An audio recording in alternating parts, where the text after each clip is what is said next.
لیکن آج ہماری قوم کے اندر بھی جہیز کا لین دین ہوتا ہے کہ نہیں ہوتا ہے؟ ہماری قوم کے اندر بھی بیٹیوں کا سودا ہوتا ہے کہ نہیں ہوتا ہے؟ کیوں میرے بھائیوں، کیوں آپ نے غریب باپ کی بیٹی کو بوجھ کیوں بنا دیا؟ آج غریب باپ اپنی بیٹی کی شادی کرنے کے لیے بینک سے لون لے رہا ہے، ذمہ دار کون ہے؟ آج غریب باپ جو روز کمانے والا اور محنت مزدوری کرنے والا ہے، اس کی بیٹیاں جوان ہو گئی ہیں، شادی کے قابل ہو گئی ہیں، مگر اس کے پاس اپنی بیٹیوں کی شادی کا انتظام نہیں ہے، ان کو جہیز میں دینے کے لیے پیسے نہیں ہیں، اس غریب باپ کو مجبور کرنے والے ہم اور آپ ہیں۔ صحابہ کے دور میں تو ایسا نہیں ہوتا تھا۔ صحابہ کے دور میں بیٹی کے باپ کے اوپر کوئی بوجھ نہیں ہوتا تھا۔ میرے نبی کو اللہ نے چار بیٹیاں دی۔ آپ نے زینب کی شادی ابو العاص سے کی، آپ نے رقیہ کی شادی عثمان غنی سے کی، رقیہ کے انتقال کے بعد ام کلثوم کا نکاح آپ نے عثمان غنی سے کیا، اور سب سے چھوٹی بیٹی حضرت فاطمہ کا نکاح آپ نے حضرت علی سے کیا۔ چار بیٹیاں تھی، چاروں بیٹی کا نکاح آپ نے سنت طریقے سے کیا، نہ کوئی بارات آئی، نہ کوئی جہیز دیا، نہ کوئی سامان کا لین دین ہوا، بس مہر طے ہوا اور آپ نے نکاح کر دیا۔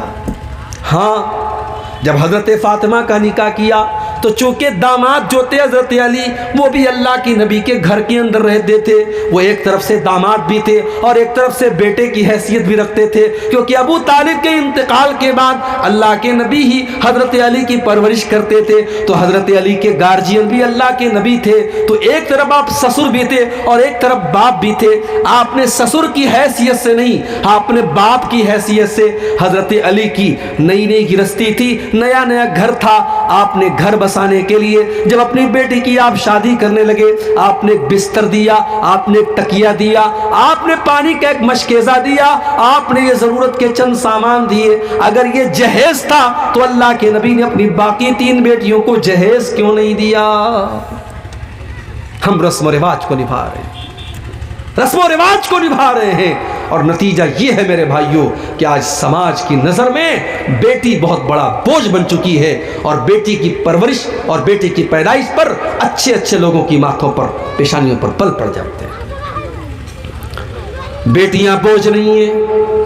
اگر یہ بیٹی بوجھ ہوتی تو اللہ کے نبی یہ نہ فرماتے من کان لہو ثلاث بنات، جس کی 3 بیٹیاں ہوں، جس کی 3 بہنیں ہوں، اور اپنی 3 بہنوں اور 3 بیٹیوں کے ساتھ وہ اچھا سلوک کرے، تو وہ بیٹیاں اور وہ بہنیں اپنے بھائی کو اور اپنے ماں باپ کو جہنم کی آگ سے بچائیں گی۔ اور ایک حدیث میں اللہ کے نبی نے فرمایا من آل جاریتین حتی تبلغا، جس نے 2 بیٹیوں کی پرورش کی، وہ بیٹیاں جوان ہو گئیں، ان کا نکاح کر دیا، ان کی ذمہ داریوں کو نبھا دیا، تو وہ بیٹیاں اپنے ماں باپ کے لیے کتنا بڑا کام کریں گی۔ اللہ کے نبی فرماتے ہیں وہ بیٹیوں کا باپ قیامت کے دن میرے ساتھ ایسے رہے گا جیسے یہ دونوں انگلیاں اپنے ایک دوسرے کے ساتھ لگی ہوئی ہیں۔ بیٹی کی پرورش کرنے والا نبی کے ساتھ رہے گا۔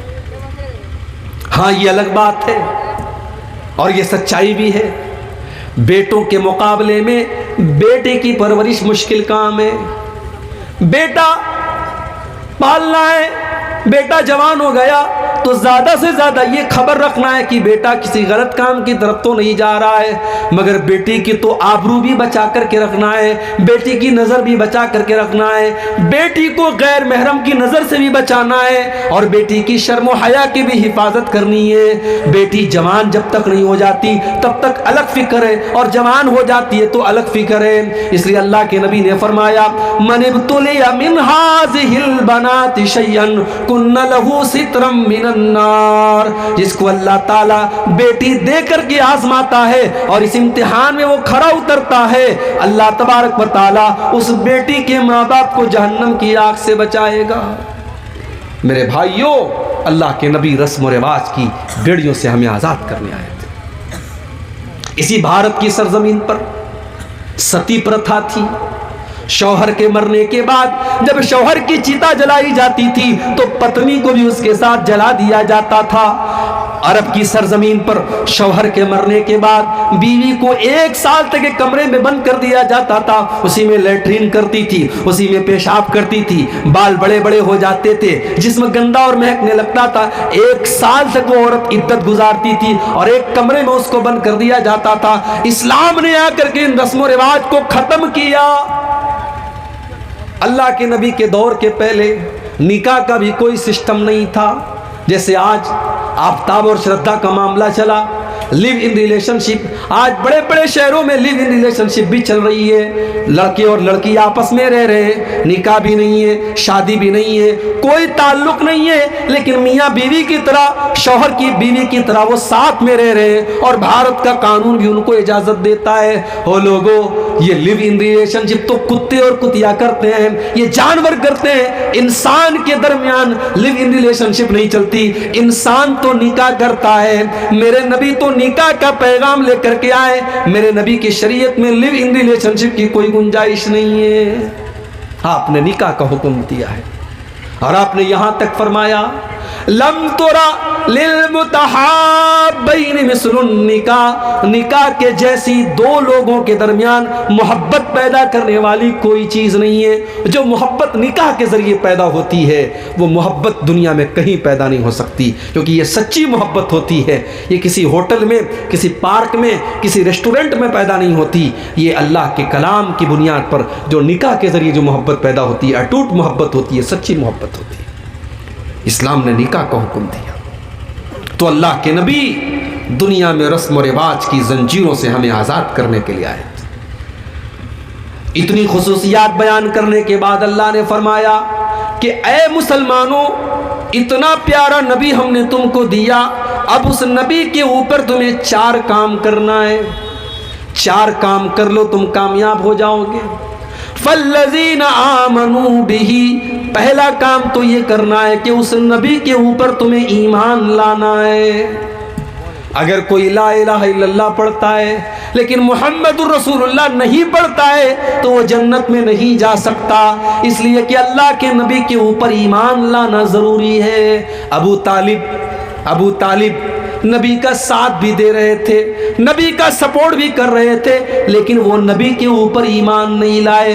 جب ابو طالب کا آخری ٹائم آیا، جب ان کے انتقال کا آخری ٹائم آیا، اللہ کے نبی اپنے چچا کے پاس جاتے ہیں، اور بخاری کے الفاظ ہیں، آپ کہتے ہیں یا امی قل لا الہ الا اللہ، اے چچا جان لا الہ الا اللہ پڑھ لیجئے، کلمہ پڑھ لیجئے، مجھے اللہ کا نبی مان لیجئے، میں وعدہ کرتا ہوں کہ اس کلمے کے ذریعے آپ اللہ تعالیٰ کیا جہنم کی آگ سے بچ جائیں گے۔ چچا کے درمیان، چچا کے منہ سے کلمہ نکلوانا چاہتے تھے اللہ کے لیے، مگر وہاں پہ 2 گرو گھنٹال بیٹھے تھے، ایک ابو جہل بیٹھا تھا، ایک عبداللہ ابن ابی امیہ بیٹھا تھا۔ یہ 2 برے لوگ بیٹھے تھے، یہ 2 کافر لوگ بیٹھے تھے۔ ان لوگوں نے ابو طالب کو باپ دادا کا نام دے سنا کر کے گمراہ کیا۔ انہوں نے کہا اترغب عن ملت عبد المطلب، اے ابو طالب خبردار، کیا تم اپنے باپ دادا کا طریقہ چھوڑ دو گے؟ کیا تم اپنے باپ دادا کے مذہب کو چھوڑ دو گے؟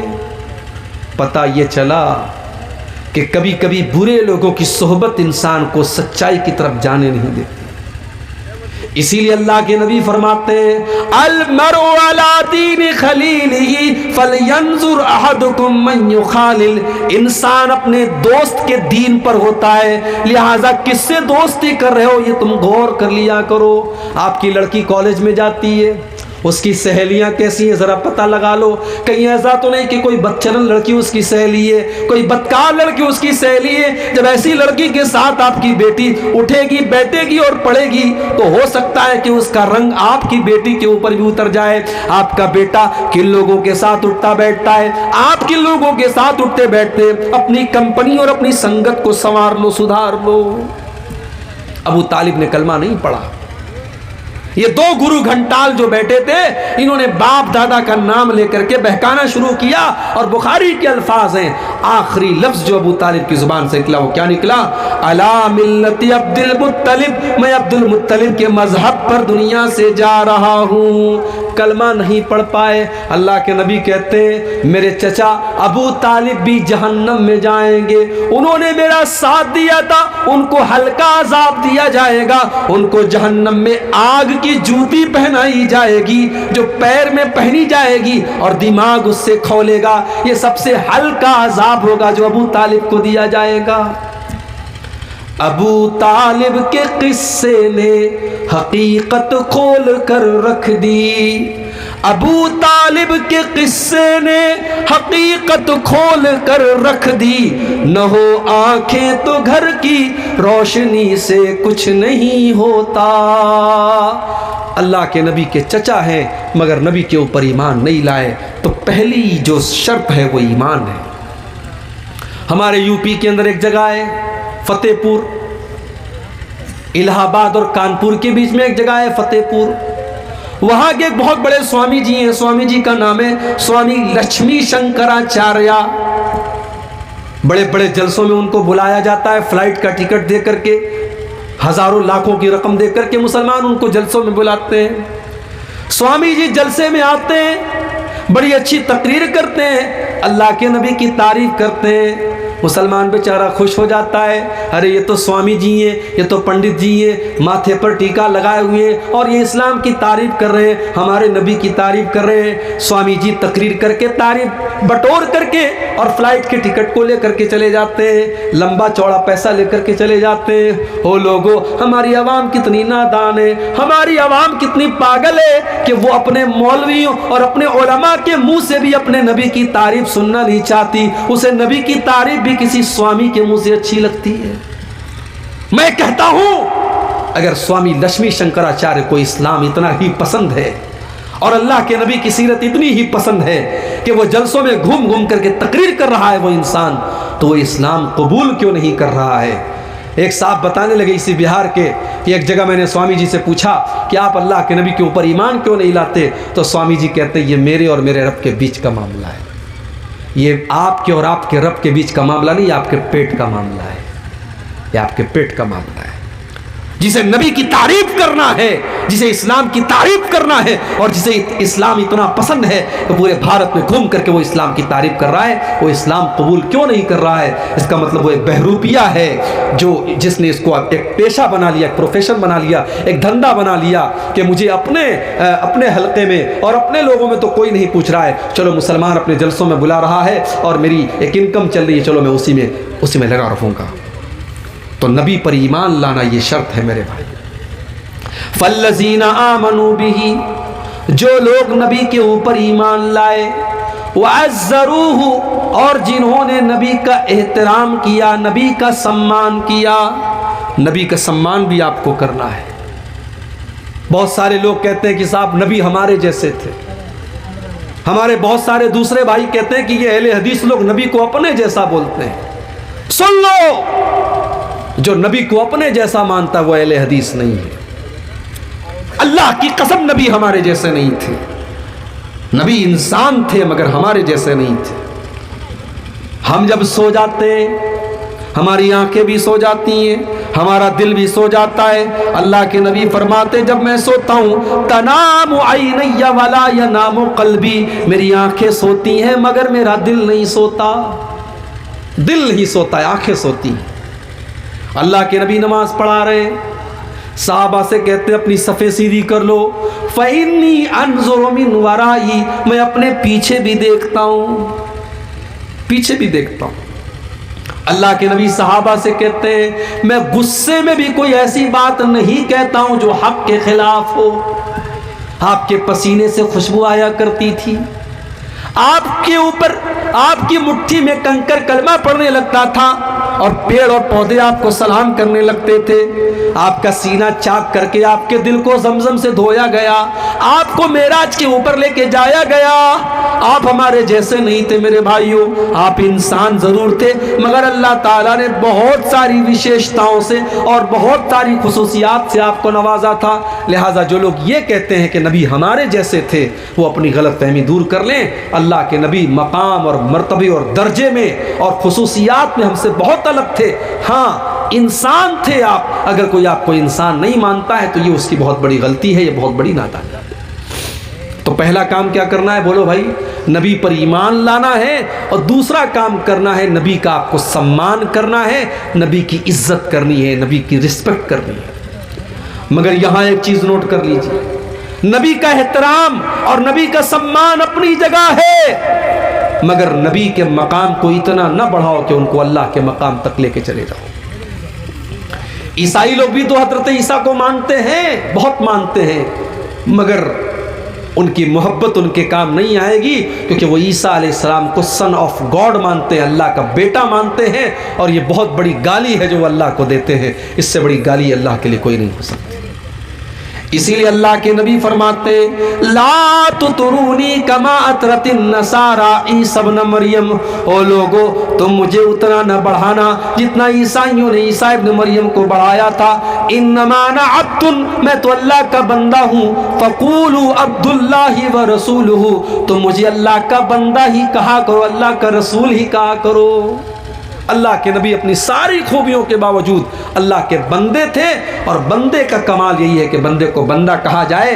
اگر کوئی اللہ کے مقام تک اللہ کے نبی کو پہنچانے کی کوشش کرتا ہے تو یہ بہت بڑا گناہ ہے اور آپ کی شان میں غلو ہے۔ تو دو چیزیں میں نے بیان کر دی، دو چیزیں اور بیان کر کے بات ختم کرتا ہوں۔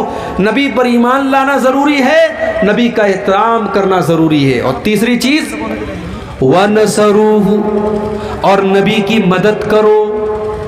میرے بھائیو، نبی کی مدد ہم کیسے کریں گے؟ ہماری ماں کو کوئی برا بھلا کہہ دے ہمیں غصہ آتا ہے، ہمارے باپ کو کوئی گالی دے دے ہم لڑنے لگتے ہیں۔ ہمارے نبی بھی تو ہمارے چہتے ہیں، اگر ہمارے نبی کا کوئی کارٹون بناتا ہے، کوئی ہمارے نبی کی توہین کرتا ہے، کوئی ہمارے نبی کے بارے میں غلط زبان استعمال کرتا ہے، اس کے اوپر بھی ہمیں غصہ آنا چاہیے، اس کے خلاف بھی ہم قانون کے دائرے میں رہ کر کے کارروائی کریں، اور ہم کوشش کریں کہ نبی کی توہین کرنے والا اپنے انجام تک پہنچے۔ نبی کی مدد کرو۔ اور ایک بات اور یاد رکھو، نبی کی مدد میں نبی کے دین کی مدد بھی شامل ہے۔ یہ بڑے بڑے مدرسے، یہ دینی ادارے، یہ بھی تو نبی کے مشن کو آگے بڑھا رہے ہیں۔ یہاں سے پڑھنے والے بچے جو تیار ہو رہے ہیں، یہ دین کی دعوت پھیلا رہے ہیں، یہ اسلام کی خدمت کر رہے ہیں۔ یہاں سے پڑھنے والی بچیاں جو عالمہ ہو رہی ہیں، وہ دین کی خدمت کر رہی ہیں۔ ان مدرسوں کی، ان مسجدوں کی، ان دعوتی اداروں کی مدد کرنا بھی نبی کی مدد کرنا ہے۔ مگر ہم نے کیا کیا؟ ہم نے یہی کیا کہ ہم نے سماج کا سب سے حقیر طبقہ بنا دیا اپنے علماء کو۔ یہ علماء جو نبی کے وارث ہیں، یہ علماء جو اللہ کے نبی کے دین کو ہم تک پہنچاتے ہیں، ہم نے 5-6 ہزار کی معمولی تنخواہیں دے کر کے اپنے علماء کو ذلیل ترین بنا دیا۔ ایک سڑک پر جھاڑو دینے والے بھنگی کی تنخواہ بھی آج مسجد کے امام سے زیادہ ہے، اور مسجد کا امام بیچارہ کبھی اگر سجدہ لمبا کر دے، قرات لمبی کر دے، تو سارے لوگ اعتراض کرنے کے لیے تیار ہو جاتے ہیں، سارے لوگ اعتراض کرنے کے لیے تیار ہو جاتے ہیں۔ مولوی صاحب آج آپ کا سجدہ بڑا لمبا ہو گیا، مولوی صاحب آج آپ نے عشاء کی نماز بڑی لمبی پڑھا دی۔ مولوی کو مشورہ دینے والے بہت ہوتے ہیں۔ میرے بھائیوں، یہ نبی کے وارث ہیں، ان کا احترام کرو، ان کا سمان کرو، ان کی مدد کرو۔ 5-6 ہزار میں آپ کی فیملی نہیں چل سکتی، کیا اس مولوی کے پریوار کا حق نہیں ہے وہ اچھا کھائیں، اچھا پہنے؟ آپ کا شوق ہے، آپ کے بیوی بچوں کا شوق ہے، کیا اس مولوی کے بچوں کا شوق نہیں ہے؟ جس دور میں آپ 10,000 روپے مہینے سے کم میں ایک نارمل زندگی نہیں گزار سکتے، اس دور میں 5-6 ہزار میں مولوی کا گھر کیسے چلے گا؟ آپ تو پھٹ سے کہہ دیتے ہیں مولوی کے پیسے میں اللہ برکت دیتا ہے، لیکن اس میں برکت کہاں سے آئے گی؟ وہ 5-6 ہزار میں اپنا گھر کہاں سے چلائے گا میرے باپ؟ اسی کٹیہار میں 3 پنیاں میں پروگرام تھا، میں نے تقریر میں بات اٹھائی تھی، بہت وائرل بھی ہوئی تھی۔ میں نے کہا تھا کہ آج مسجدوں میں اور مدرسوں میں مولویوں کے، اماموں کے لیے ہمیں ایسے کمروں کا انتظام بھی کرنا چاہیے جہاں فیملی کے ساتھ وہ رہ سکیں۔ یعنی سوچو، ہمیں اور آپ کو اپنی فیملی کے ساتھ رہنے کا حق ہے، ہمیں اور آپ کو اپنے بچوں کے ساتھ رہنے کا حق ہے۔ مولوی بیچارہ جیتے جی اس کی بیوی بیوہ بن کر کے زندگی گزارے، اس کے بچے یتیم بن کر کے زندگی گزارے، یہ کہاں کا انصاف ہے میرے بھائی؟ ہم نے ممبئی میں دیکھا، اسی بہار اور جھارکھنڈ کے لوگ وہاں مسجد میں امام ہیں، بیچارے فیملی بہار میں ہے، فیملی کشن گنج میں ہے، ارریا میں ہے، پورنیا میں ہے، 6 مہینے پر ایک بار آتے ہیں، بچے باپ کا چہرہ 6 مہینے میں ایک بار دیکھتے ہیں، بیوی شوہر کا چہرہ 6 مہینے میں ایک بار دیکھتی ہے۔ کہ یہ افسوس کی بات نہیں ہے میرے بھائی؟ ہمیں اپنے مولویوں کے لیے، اپنے ائمہ کے لیے، اپنے اساتذہ کے لیے فیملی کوارٹر کا انتظام کرنا چاہیے۔ جو حق ہمارا ہے وہ ان علماء کا بھی ہے۔ اللہ نے کہا اپنے نبی کی مدد کرو، نبی کی مدد میں نبی کے دین کی مدد بھی شامل ہے، نبی کے مشن کی مدد بھی شامل ہے، نبی کے وارثوں کی مدد بھی شامل ہے۔ تو پہلا کام کیا کرنا ہے؟ نبی پر ایمان لانا ہے۔ دوسرا کام نبی کا سمان کرنا ہے۔ تیسرا کام نبی کی مدد کرنی ہے۔ اور چوتھا کام کیا کرنا ہے؟ وَاتَّبَعُوا النُّورَ الَّذِي أُنزِلَ مَعَهُ، نبی اکرم جو روشنی لے کر کے آئے، جو نور لے کر کے آئے، جو قرآن و حدیث لے کر کے آئے، اس کی اتباع کرنا ہے، اس کی پیروی کرنا ہے، اس کو فالو کرنا ہے۔ جلسہ کر لیا آپ نے، لیکن آپ نے دین کو فالو کتنا کیا؟ آپ کی زندگی میں قرآن و حدیث پر عمل کتنا ہے؟ آپ بات بات پہ جھوٹ بول رہے ہیں، آپ کے گھر میں بے پردگی ہے، آپ کے گھر میں لوگ بے نمازی ہیں، آپ کے گھر میں حرام کی کمائی آ رہی ہے۔ اس کا مطلب کہ آپ نے نبی سے محبت کا دعویٰ تو ہے آپ کا، مگر آپ نے نبی کی شریعت کی پیروی نہیں کی، آپ نے کتاب و سنت کی پیروی نہیں کی۔ اللہ نے فرمایا وَاتَّبَعُوا النُّورَ الَّذِي أُنزِلَ مَعَهُ، جو نبی کے اوپر نازل ہونے والی شریعت کی اتباع کرتا ہے، جو یہ 4 کام کر لیتا ہے، اللہ فرما رہا ہے فَأُولَئِكَ هُمُ الْمُفْلِحُونَ، وہی لوگ کامیاب ہونے والے ہیں۔ تو کامیاب اگر ہونا ہے میرے بھائیوں، یہ 4 چیزیں آپ اپنا لو۔ ہمیں اپنے نبی پر ایمان رکھنا ہے، ہمیں اپنے نبی کا احترام کرنا ہے، ہمیں اپنے نبی کی مدد کرنی ہے، اور ہمیں اپنے نبی کی پیروی کرنی ہے۔ یہ 4 چیزیں کامیابی کی ضمانت ہیں۔ اللہ سے دعا ہے رب العالمین ہم سب کو ان 4 چیزوں پر عمل کرنے کی توفیق عطا فرمائے۔ اللہ ہمیں اپنے نبی سے سچی محبت کی توفیق عطا فرمائے۔ اللہ جب تک ہمیں دنیا میں زندہ رکھے، اسلام پر زندہ رکھے، اور ہم سب کا خاتمہ ایمان پر ہو۔ آمین۔ وآخر دعوانا الحمدللہ رب العالمین۔ والسلام علیکم ورحمۃ اللہ۔